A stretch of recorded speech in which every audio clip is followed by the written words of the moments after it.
29 जून साल 2001। मध्य प्रदेश की राजधानी भोपाल की सेंट्रल जेल से पैरोल पर जेल से निकले कैदी को लौटना था। 14 दिन की पैरोल जाने के बाद जेल प्रशासन को भी उसके लौटने का इंतजार था। तभी जेल प्रशासन को लोकल पुलिस से एक सूचना मिलती है। सूचना थी कि उस कैदी की मौत हो गई है। हत्या के केस में उम्र कैद की सजा मिलने और जेल की जिंदगी से परेशान होकर उसने घर में ही आत्महत्या कर लिया। लोकल पुलिस ने बताया कि कैदी के घर से एक सुसाइड नोट भी मिला है, हैंडराइटिंग भी उसी की है और मौत की वजह भी बताई है। इसलिए अब उसके शव का पोस्टमार्टम कराकर केस को बंद करने की तैयारी है। ये जानकर जेल प्रशासन भी उस कैदी के केस को बंद करने के लिए लोकल पुलिस के फाइनल रिपोर्ट का इंतजार करने लगा। दोस्तों, कई बार जो दिखता है असल में वो होता नहीं, और कई बार जो होता है असल में दिखता नहीं। ये की कहानी भी कुछ वैसी ही है। जिस शख्स की मौत होती है, मौके से उसकी लाश भी मिलती है और सुसाइड नोट भी मिलता है। वहां से मौत के सबूत भी मिलते हैं और मौत की वजह भी। इन सभी को देखकर पुलिस भी मान लेती है कि ये आत्महत्या का ही केस है। लेकिन जब पोस्टमार्टम रिपोर्ट पुलिस के हाथ आती है तो पूरी घटना ही बदल जाती है। अब पुलिस फिर से जांच पड़ताल शुरू कर देती है। फिर जो कहानी सामने आती है तो उसे जानकर पुलिस भी परेशान हो जाती है। जिस कैदी की मौत हुई थी उसका नाम था राजेश परमार। उम्र तकरीबन 34 साल था। वह मध्य प्रदेश के भोपाल के नीलबढ़ एरिया के हरिनगर में रहता था। इस पर साल 2014 में एक हत्या का आरोप था। उसी केस में इसकी गिरफ्तारी हुई थी। साल 2016 में उसे कोर्ट ने आजीवन कारावास की सजा सुनाई थी, जिसके बाद से वो जेल में ही था। उसी समय राजेश के पिता की मौत हो गई थी। इसी वजह से उसे 14 दिनों की पैरोल मिली थी। इसलिए 15 जून को वो पैरोल पर बाहर आया था। 29 जून को उसकी पैरोल खत्म होने वाली थी। इस वजह से उसे हर हाल में 29 जून को जेल में लौटना था। लेकिन 29 जून की सुबह ही उसके घर से आग की लपटें निकलने लगी थी, जिसे देखकर आसपास के लोगों ने पुलिस को सूचना दी। फायर ब्रिगेड की गाड़ियां और लोकल पुलिस मौके पर पहुंची। आग बुझाने पर देखा गया तो एक युवक बुरी तरह से जल चुका था। चेहरा और शरीर भी पूरी तरह से जला हुआ था। फिर भी पुलिस ने आखिरी उम्मीद में उसे तुरंत अस्पताल में भर्ती कराया, जहां डॉक्टरों ने उसे मृत घोषित कर दिया। सुसाइड नोट से मौत की वजह का पता चला।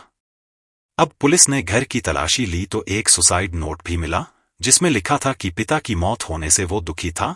अब परिवार में कोई उसे पैरोल भी नहीं दिलाएगा। इस वजह से वो अब दुनिया से निराश हो चुका है। वो आग लगाकर आत्महत्या कर रहा है। इसके लिए कोई दूसरा जिम्मेदार नहीं है।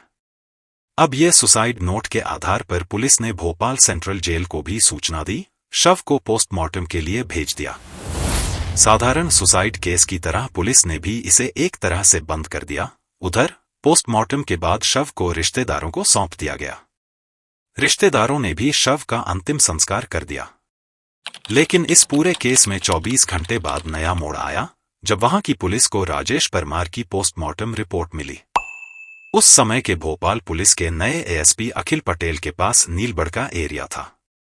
इन्होंने जब पोस्टमार्टम रिपोर्ट देखी तो चौंक गए। रिपोर्ट में लिखा था कि गला दबाने से जान गई है, यानी मौत की वजह आग या धुएं से दम घुटना नहीं, बल्कि गला दबाकर हत्या हुई है। फिर वो इस केस की तफ्तीश में जुट जाते हैं। तुरंत मौके से ली हुई सभी फोटोग्राफ अपने पास मंगवाते हैं।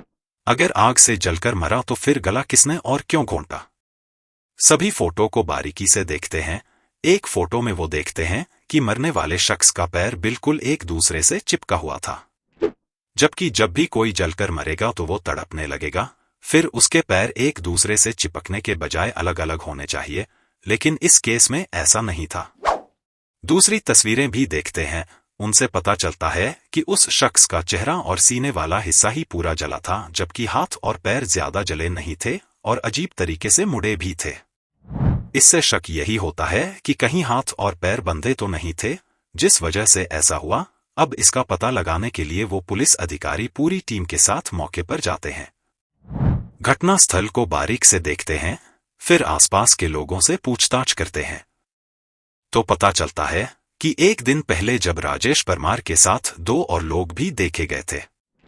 अब पुलिस इस केस की फाइल को बंद करने की जगह फिर से खोलती है, जांच शुरू करती है।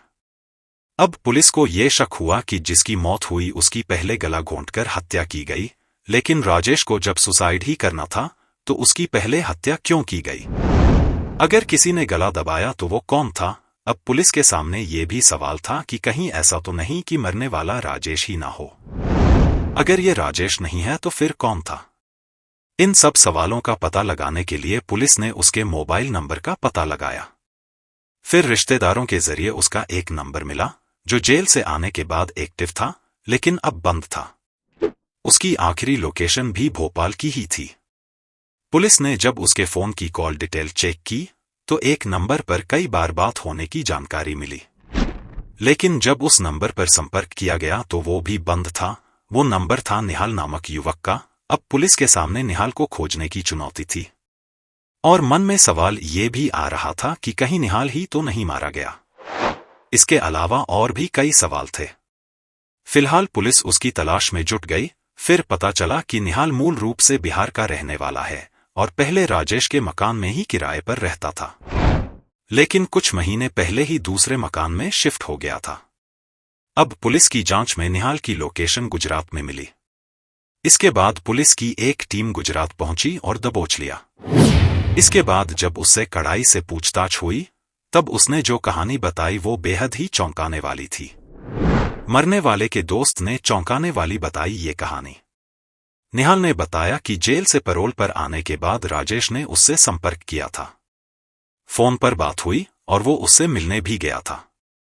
बातचीत के दौरान वो काफी परेशान था, क्योंकि पिता की मौत के बाद उसे अब जिंदगी में शायद ही कभी पैरोल मिलने की उम्मीद थी। इसीलिए उसने सोचा था कि वो दुनिया की नजरों में हमेशा के लिए मर जाए और असल में जिंदा भी रहे। इसके लिए उसने कुछ क्राइम सीरीज देखी थी, जिसके बाद एक खौफनाक आइडिया अपनाया। इसके लिए उसने घर में रहने वाली एक मां को पूजा करने के बहाने 23 जून को ही बाहर भेज दिया था। इसके बाद साजिश रची कि 29 जून को पैरोल खत्म होने के बाद भी उसे जेल नहीं जाना पड़े। इसलिए 28 जून को ही किसी दूसरे शख्स को अपनी जगह मारकर दूर कहीं चले जाने की तैयारी में जुट गया। इस काम में मदद के लिए उसने मुझे बुलाया था, लेकिन मैंने साफ मना कर दिया। इसके बाद उसने 1 लाख रुपए का लालच दिया और कुछ पैसे एडवांस में भी दिए। इसीलिए उसके झांसे में आ गया। इस तरह 29 जून को पैरोल खत्म होने से ठीक एक दिन पहले यानी 28 जून को ही हम दोनों की मुलाकात हुई। 28 जून की शाम को ही दोनों घर पर ही फोन छोड़कर घूमने निकले ताकि लोकेशन ट्रेस ना हो सके। इसके बाद एक पेट्रोल पंप के पास राजेश को अपने ही उम्र और लंबाई वाला एक युवक मिला। उस युवक ने अपना नाम राजू रैकवार बताया था और दोनों फिर बातचीत करते हुए दोस्त बन गए। बातों ही बातों में दोनों ने राजू को घर पर पार्टी करने और शराब पीने के लिए तैयार कर लिया। राजू मजदूरी करता था, इसलिए खाने और शराब के लालच में तुरंत तैयार हो गया। राजू भी दोनों के साथ राजेश के घर पर आ गया। यहां पर राजू को इन दोनों ने खूब शराब पिलाई। जब उसने अपना होश खो दिया तभी राजेश ने उसकी गला दबाकर हत्या कर दी। इसके बाद उसके हाथ और पैर को रस्सी से बांध दिया ताकि अगर जिंदा भी हो तो आग से बच ना सके। हाथ पैर बांधने के बाद उसे फर्श पर लिटाया और घर में रखी किताबों को उसके ऊपर डाल दिया।